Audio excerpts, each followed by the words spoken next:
Hello friends, இன்னைக்கு நம்ம செய்ய போகிறது தீபாவளி ஸ்பெஷல் ஸ்வீட் பாதுஷா. அனைவருக்கும் தீப ஒளி திருநாள் நல்வாழ்த்துக்கள். Welcome back to our channel without boring சமையல்.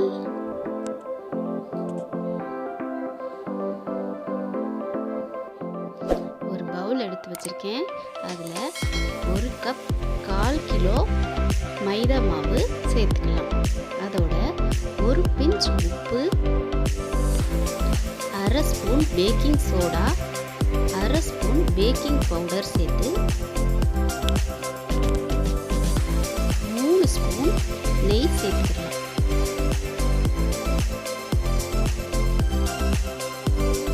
பேக்கரியில் செய்கிறப்போ இதில் வனஸ்பதி சேர்ப்பாங்க. அது உடம்புக்கு அவ்வளோ ஹெல்த்தி கிடையாது.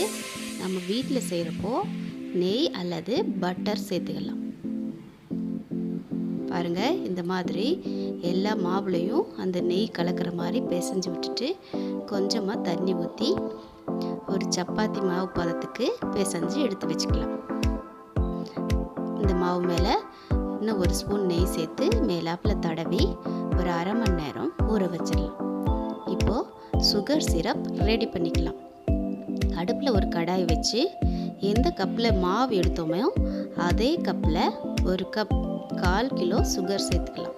உங்களுக்கு இனிப்பு கம்மியாக வேணும்னா நீங்கள் கம்மியாக சேர்த்துக்கலாம்.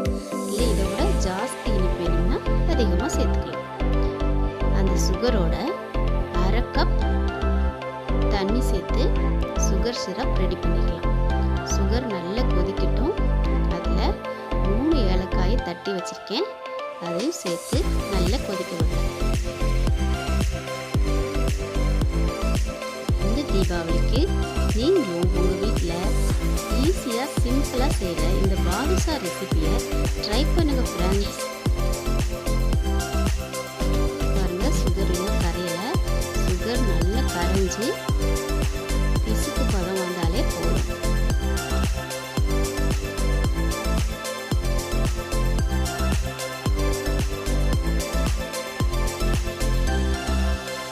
சுகர் இப்போ நல்லா கரைஞ்சிருச்சு.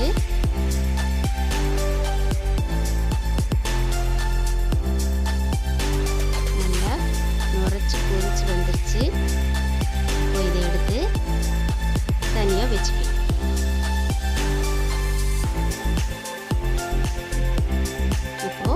அடுப்பில் ஒரு பேன் வச்சு பொரிக்கிறதுக்கு தேவையான ஆயில் சேர்த்து அது நல்லா சூடாகட்டும்.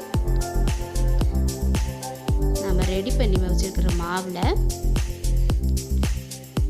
சின்ன சின்ன பால்ஸாக உருட்டி இந்த மாதிரி நடுவில் கொஞ்சம் அமுத்தி குழியாக ஆக்கி விடுங்க. பாதுஷாவோட ஷேப்புக்கு கொண்டு வந்து எல்லாத்தையும் எடுத்து வச்சுக்கலாம். இப்போது நம்ம ரெடி பண்ணி வச்சுருக்கிற பாதுஷாவெல்லாம் இந்த எண்ணெயில் சேர்த்து பொரிய விட்டுக்கலாம். இது ரொம்ப ஈஸியாக செஞ்சிடலாம். சாப்பிட்றதுக்கு ரொம்ப டேஸ்டாக இருந்தது. பாருங்கள், ஒரு பக்கம் வெந்த உடனே அடுத்த பக்கம் திருப்பி விடலாம். நல்ல கோல்டன் ப்ரௌன் கலர் வேகிற வரைக்கும் நல்லா பொரிச்சு எடுத்துக்கலாம்.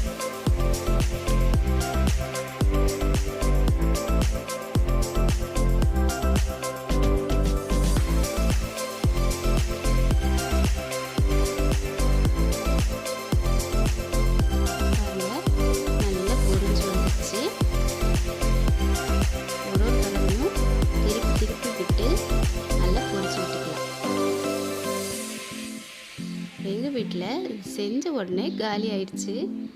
நீங்களும் ட்ரை பண்ணுங்கள், எல்லாரும் விரும்பி சாப்பிடுவாங்க.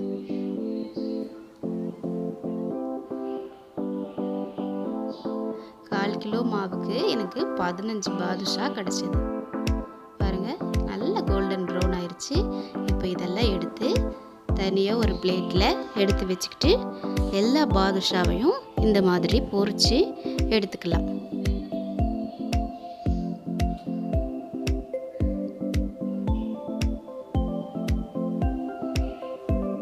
இப்போ நம்ம ரெடி பண்ணி வச்சிருக்கிற சுகர் சிரப்பை அடுப்பில் வச்சு வச்சு லைட்டாக சூடு பண்ணி பொரிச்சு வச்சுருக்கிற பாதுஷாவெலாம் அதுக்குள்ளே சேர்த்துக்கலாம். சேர்த்துட்டு நல்லா இந்த பாதுஷாவை மிக்ஸ் பண்ணி விடுங்க. ஒரு அரை மணி நேரத்துக்கு டிஸ்டர்ப் பண்ணாமல் நல்லா ஊற விட்டுருங்க. இது அரை மணி நேரம் ஊறினதுனால இந்த சுகர் எல்லாம் நல்லா அது மேலே போட்டாகி சூப்பரான சுவையில் பாதுஷா ரெடி. இந்த டிஷ்ஷை நீங்களும் ரசித்து சமைங்க.